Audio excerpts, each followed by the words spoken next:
forthcoming election, there have been crises within the People's Democratic Party and the All Progressive Congress, particularly with party members opposing Lucky Ayedatiwa, who is perceived as a neophyte of the late Governor Oluwarotimi Akeredolu. In the PDP, candidate Agboola Ajayi faces challenges, especially since former Governor Olusegun Mimiko, who had defected to the PDP, did not show up for his campaign. Despite these issues, while presenting the party's flag to the candidates, the PDP acting national chairman Umar Damagun vowed that the party members would defend their vote with blood, stating, "There are no good roads and other infrastructure in Ondo State. Opportunity has come for the people of Ondo State to change the narrative." This statement could be interpreted as a call to action. Additionally, the governor of Ondo State, Seyi Makinde, emphasized the need to remove the current INEC REC for Ondo State, Oluwarotimi Babalola, to ensure free and fair elections. I'm Olaiton Babatine, and with me is Odiawa, a seasoned political analyst. Together, we will look into the current situation in Ondo State in light of the forthcoming election. Good evening, Odiawa. How are you doing? It is good to have you on the show today. The show is Viewpoint. Stay with us for the next phase of the show.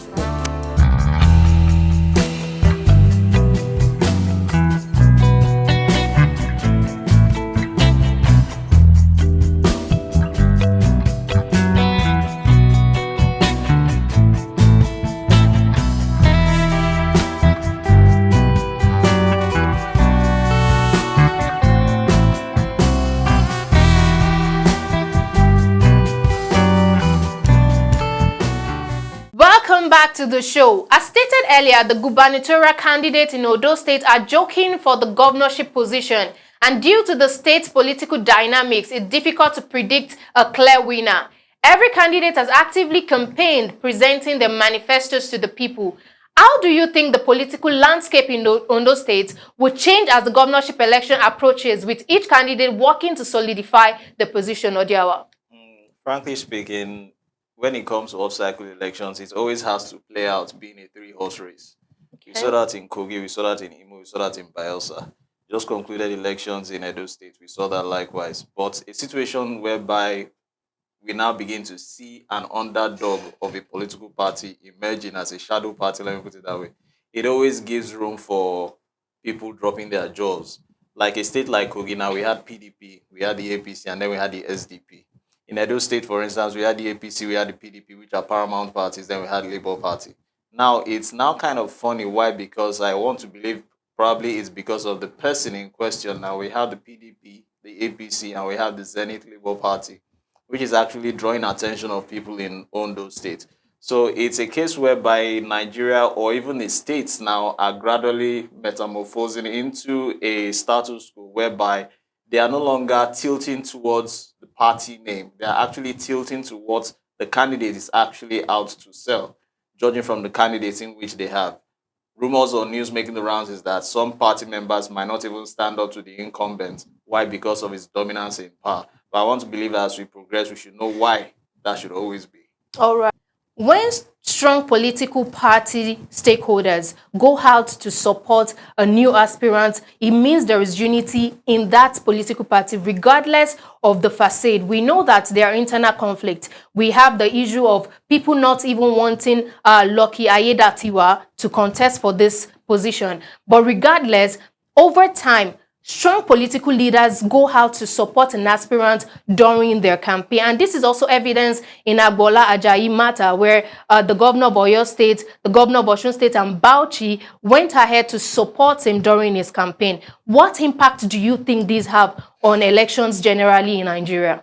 Well, first of all, I'll use myself by tabling an example. I went to an army school whereby before you're appealed to through the skin with Koboko-oriented personnel, they'll ask you, who's your father? Okay. So the person who is backing you should actually say, that's where this godfatherism now comes in. But in this case here, godfatherism doesn't have to speak out loudly. It is the influential people that have your backing that will now amass the weight of people that are coming towards you and what you have to sell on your manifesto. Okay. Now, Agboola Ajayi on his own part now has been an underdog when it comes to politics, right from the days of ACN, Zenith Labour Party, and now he's on the PDP platform. So he's someone who has a recognizable name on the political scene of the Sunshine State, Ondo State. So he's not somebody you can just walk over just like that.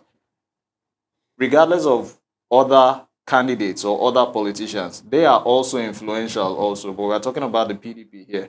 Why? Because it's common knowledge that the PDP has their own internal crisis, but irrespective of that, siblings will always fight.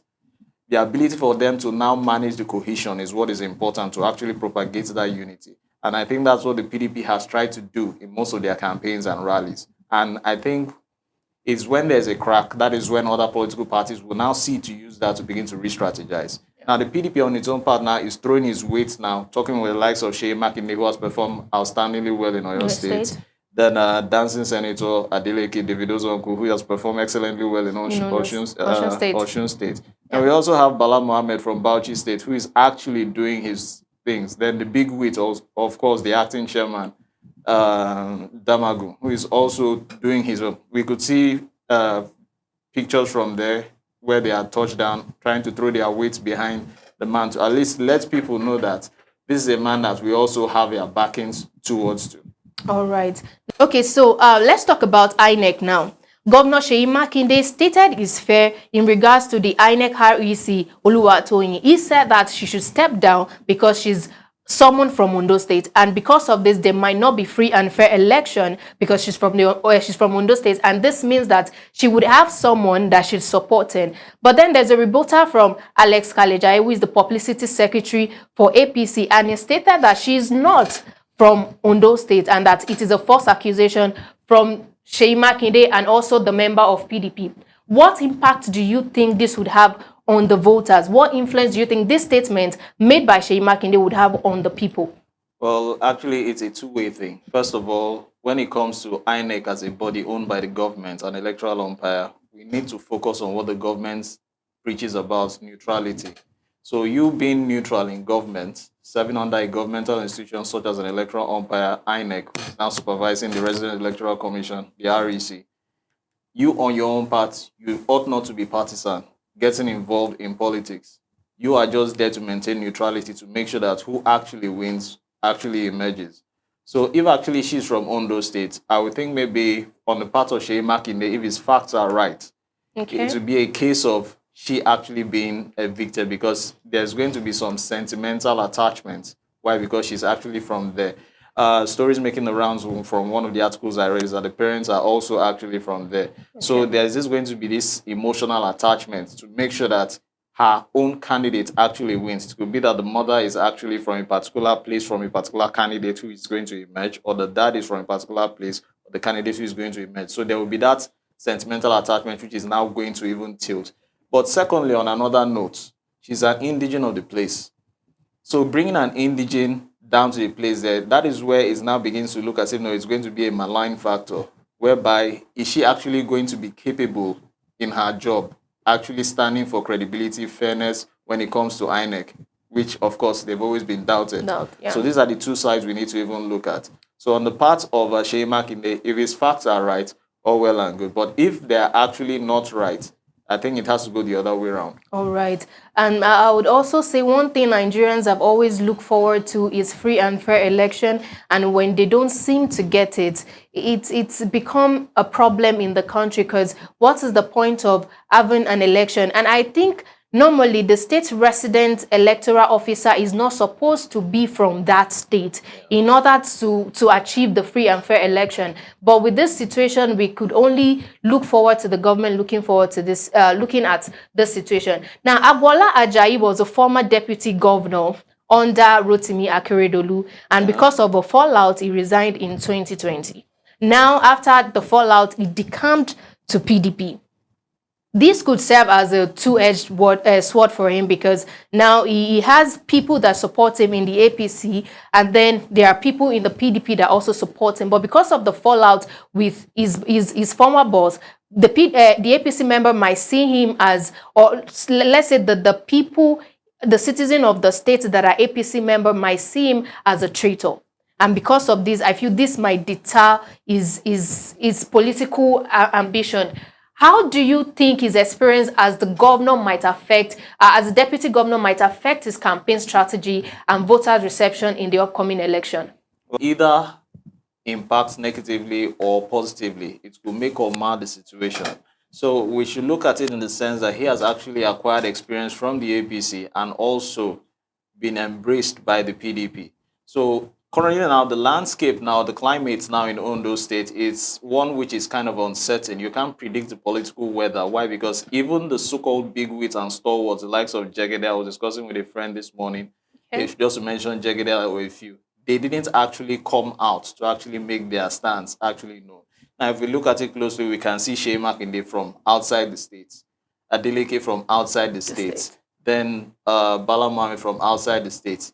The actual big wits, the top notch, who are actually from the states there, who should actually represent, actually are not even there on the scene. So it therefore means that there is still some dirt under the carpet which needs to be flapped, so at least everyone can see the dust which is actually going to settle, but which is actually going to come up in the air. But if we look at it now, analytically speaking, probably the keg of gunpowder should begin to be lit from the 1st of November. That's when the heat will now be on to know the pace and the direction in which the election is going to go. All right. Now, what are the potential consequences of political parties calling for the removal of electoral officials before an election?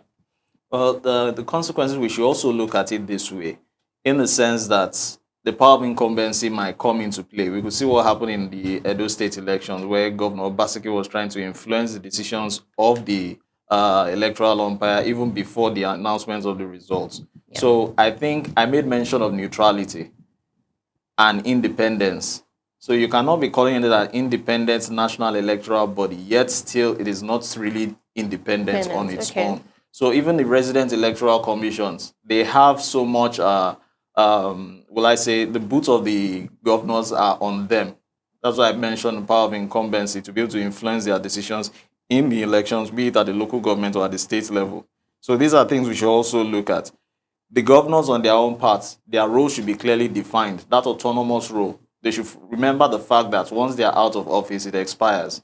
Then there should be laid down court established rules which should actually define the roles of these resident electoral commissions and even INEC on its own as the general umbrella of these Okay. RECs.